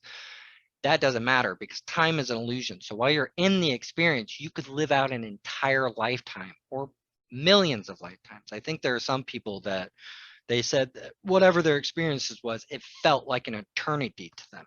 But then when they wake up, their friends are like, "No, you're only out for like 10 minutes, man." Like it, like mhm. that's the point. The the details of whatever's happening, like what's happening within the experience, doesn't matter. It's what can you get out, like what is the lesson, what is what you're trying to be taught, what like so Absolutely. like in like my experience with that entity that I had, like the actual experience doesn't matter. Like the fact that I was like how it played out, that they portrayed my grandma, they had a wry smile on their face, I got this kind of uneasy feeling for them, like or like or that they asked me to like how it played out doesn't actually matter. What matters is what I learned from it, what I got from it, what I realized from it. What I realized was that they were just projecting to me my own fears, my own whatever it was. But that's not who they really are. It's just like if I were to judge you, say, and say that, oh, you're a bad person, you're this, you're that, you're whatever. Those are my projections. Now I may see you as that. I may see you as like you may come across to me as that type of person, but it doesn't mean that's who you really are. It just because I'm projecting my own beliefs onto you and I see you that way. So you're going to manifest. You're going to reflect that back to me. And Absolutely. you're going to play the character for me even though you're not the character, right? I agree. And speaking of which, this is like kind of dragged on. I mean, not that it's dragged on, but it's lasted longer than and anticipated. You've been a great guest, Seth, and I want to acknowledge you and recognize that you've I, got some awesome ideas and perspective. And thank you for having the courage to come on board here and share those perspectives. I appreciate you giving me the chance to do so. Yeah, and uh, I guess to It's hard to end, isn't it's it? like I'm trying to think here. What's the best way to make as graceful of a As an exit conclusion as as possible, possible yeah. as possible? Sometimes it's a bit of a challenge, but Oh, definitely. but yeah, no, I acknowledge. See, one main difference between religion and spirituality, in my opinion, is that religion tends to be more dogmatic and say, okay, things must be this way. They Yep, must fit yep, into this certain box. yep. And whereas when you step outside of that box of religion, you can acknowledge that yes, the universe is much more vast than people Yes. take credit, that people acknowledge, and that's what makes life so beautiful. That there can be so many different experiences and different perspectives, and that instead of And saying that something exists or doesn't exist, why can't we just say, oh, everything exists on some plane or right. another, or some Yep, dimension or another? yep, And absolutely. maybe in dreams it kind of can open up a doorway to another dimension or plane, or through these astral journeys or near death experiences. And Well, through Different, every experience, like not every just, experience. yeah, every experience has something to offer. Every experience is reflecting to you in some way. Like your dreams are a reflection of your subconscious, the parts of your subconscious that you're not uh, willing to look at in a way, or unaware of. Um, and I mean, that's essentially what all of it. That's essentially what existence is just a reflection of our inner selves. And once we balance that, then the outer world will balance along with it. I do want to add though that don't for those who, because I did this myself, for those who are getting away from religions and getting away from the dogma, don't make the mistake of doing what they do and say that they're not right, and or that you're right and they're wrong, because that's the problem with, that's one of the biggest problems with dogma, is that they try to say that their way of seeing reality is the right way of seeing reality and everybody else is wrong, when in reality everybody has a piece of the truth, but nobody has the whole truth. They're just bits and pieces of it. So for those who are struggling to accept religion's perspective, because of, maybe you had a bad experience in with religion, work on trying to see where their truth lies, where they are, where there is truth in what they're saying, rather than what they're trying to tell you is the truth. Yeah, I agree with that. Experience always trumps trumps book knowledge, or and each individual is different. So what it could be true for one individual, maybe the essence of that truth could be the same potentially, but that doesn't mean that how it's interpreted is going to be the same for you. Right. Right. Exactly. Yeah, definitely. Well, awesome. It's been great having you on, Seth. You have a fantastic is it evening there? I'm not even sure what time. Where in the world are you again? I am in the US, in the Midwest, and right now it is 1:51 a.m. Yeah, so the early hours of the morning. So hope we're not interrupting any work for tomorrow or anything for you. Nope, I am on this journey right now. I would say I'm in the hermit phase at this point. Like this is me reaching out, probably the first time in about a year, to someone outside of my circle. So Cool, right now I'm cool. just, yeah, just So you working say on myself. you're in Texas? No, I'm up closer near St. Louis. Do you know Oh, where St. that Louis, is? Missouri. Okay, Yep. okay. Yeah, Yep. I've got an Close uncle in there. St. Louis somewhere. Oh, nice. Everybody has a family member in St. Louis for some reason. Like, you're not the first person to be like, "Oh yeah, I have family in St. Louis." I'm like, how do people have so many family members over here in the St. Louis area? Yeah, But yeah, that's it's all good. And you stay awesome, Seth. And have a great night. And and who knows, maybe we'll do this again sometime. yeah, maybe. I mean, if it works out that way, it works out that way. I'm Awesome. yep, hoping all the best for you though. All right. Thank you. You Yeah, too. All right. you too. Bye-bye.